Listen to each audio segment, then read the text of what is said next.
participate sa Ginang Apex 2024. At alam niyo po ba na lahat po ng contestants natin for today ay mayroong cash donation para sa breast cancer ward ng Apex Medical Hospital. But before we start, let me just say how handsome you look today, Dr. A. Thank you so much for your honesty. I know. And syempre kakalimutan ba natin si Dr. Annalyn Santos? You look lovely today. Your dress looks very mamurahin.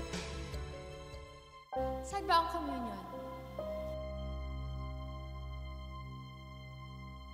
Nako, Doktora Tanyag, napakaganda mo rin today. At dapat magpasalamat tayo kay Doktora Tanyag kasi concern siya sa atin dahil nare-remind niya tayo na dapat mag-ingat tayo sa kagat ng mga lamok. Kasi suot-suot niya yung kulambu niya hanggang dito, suot niya pa sa ulo niya.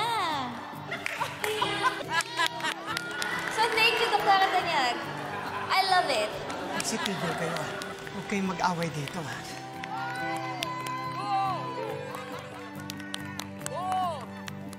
Okay, so habang nag-iisip si Doktora Tanyag ng ika-comeback niya sa akin, let us meet our wonderful and beautiful contestants from the different departments of Apex Medical Hospital.